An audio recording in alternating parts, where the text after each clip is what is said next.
سپاس بخوا ئێمە سەوزەی پاکی جوانی خۆمان هەیە لە گەڕێکی خۆمانە بە ئاوی پاک ئاوە درێە بە سعرێکی گونجاو و ئیتر پێویستمان بە بازاڕ نییە ئێمە بچینە بازاڕ وە سەوزە کڕین. ناوم حەمید عەلیە، ماوەی 6 ساڵە خەریکی ئەم باخچەیەم دروست کردووە لەیرا، بەرامبەری ماڵی خۆمانە، ڕووبەرەکەی دەوری 500 مەترێکە بێت، هەروە ئەم سەوزەواتم تیا کردووە بە ئاوی بیر ئاوێدەم، پاک و تەمیزە الحەمدولیلا. ئەم دراوسیانە یان لێی ئەبەن لێمان ڕازین.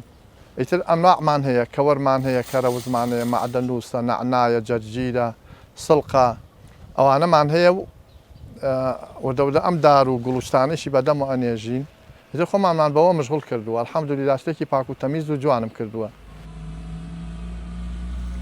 ئەوە ماڵمانە لەوێ، زانیم کەم عەرزە هەیە بەتاڵە و بەرامبەری ماڵمانە حکومەت بۆ باخچەی دانا، بەڵام پڕ بوو لە خۆڵ و خاشاک و ئەوانە.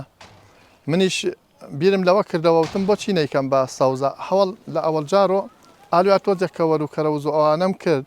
ئیتر ئەم دراوسیانە هاتن وتیان مەردی خوا زیایی کە وەڵی ئەمە شتێکی زۆر جوانە و بۆی ئەمەش باشە، نە ئەچینە بازاڕ و سەوزێکی پاکوتەمی لە بەردەستی ماڵی خۆمانە مەمنونی ئەگەر زیاییکەی. ئەتمیش هەستام شۆفڵم لێدا ئەمەم تەخت کرد و گڵی پاکم بۆیە ناو، ئاوا تەلمدا بە چواردەورە هیچ حەشەراتێ هیچ شتێکی تێ ناچێت. الحەمدولیلا بە ئاوی بیر ئاوێ دەم و زیام کردووە و خەڵک الحەمدولیلا لێمان ڕازیە. یعنی هەر کەسە بێت ئێمە دڵی ئەبەین بەڕێوە، دڵی کەس ناشکێنین. ئیمجار خوانەی برە من 6 مناڵیشم بەخێو کردووە، هەمیان چوونەتە ماڵی خۆیان و بەڕێم کردوون. ئێستا هەر خۆم و خێزانم ماوین. ئێمەش قەناعەتمان هەیە بەمە، ئیتر خوای گەورە هەرچیدا لەما ئێمەش قەناعەتمان پێ هەیە و لەودا خۆمان بەمەوە مەشغوڵ کردووە، خوا نەیبڕێت الحەمدولیلا، سوپاسی خوای گەورەیەکەی. من ئەمە ڕۆژانەم ئیشە تاقی بەیانیان لە سەعات 9 تقریبا لە 9 ئەیکەین و هەتا سەعات 12. لە دوای ئەوە ئەڕۆین و ئیسراحەتەکەین و بە خۆمان دانیشین هەتا سەعات 3:30 بۆ 4 ئێوارە.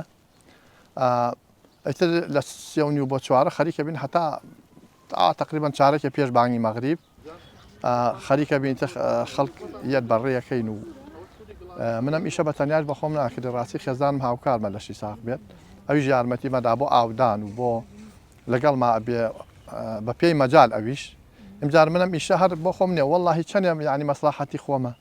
ئەوەنش ئەو خەڵکە خواخوایەتی ئەلەن مەردی خوا بە واز لە من مەیەنە، لەبەرەوە بۆ ئێمە شتێکی پاک و تەمیزە و ئیسیفادەی لێ ئەەکەین. درو دراوسی الحەمدولیلا خەڵک هەمووی حەزەکات، حەزی لەم شتانەیە و شتێکی پاک و تەمیزە و ئابۆ شێوەی. کە خەڵکمان بەڕێ کرد و ئیشەکەمان کۆتایی هات، ئیتر زانیمان خەڵک نایەت، هەموو ئیشەکەمان بەڕێ کردوین بوو ئەبەم شێوەیە. ئەم ئاوە خەینە سەری بەم ئاوە پاکە ئاوێ دەین و ئەڕۆینەوە تا ڕۆژی دوایین. ئیتر کە کڕین و فرۆشتن تەواو بوو، ئێمەش ئاوێ دەین بەم ئاوە و ئەڕۆینەوە بە ماڵەوە هەتا ڕۆژی دوایین یەینەوە ناو باخچەکە. دەستخۆشی لە کاک حەمید دەکەین بۆ ئەم سەوزە جوانەی کە بەرهەمی هێناوە لە ئاو و لە خزمەتکردنەکەیشی ئێمە دڵنیاین کە بە ئاوێکی سازگار و ئێمەی حەسان و تۆ لەسەر سفرەکان. ئەوە عەلاقەیەک ئەوە بای 1000 دینارە فەرموو خوشکەجا. بای 1000 خوانەی بڕێخۆ بەزیابێ خوشکەجا بەزیابێ ئاخۆ. سپاس بخوا ئێمە سەوزەی پاکی جوانی خۆمان هەیە لە گەڕێکی خۆمانە بە ئاوی پاک ئاوە درێە بە سعرێکی گونجاو و ئیتر پێویستمان بە بازاڕ نییە ئێمە بچینە بازاڕ وە سەوزە کڕین.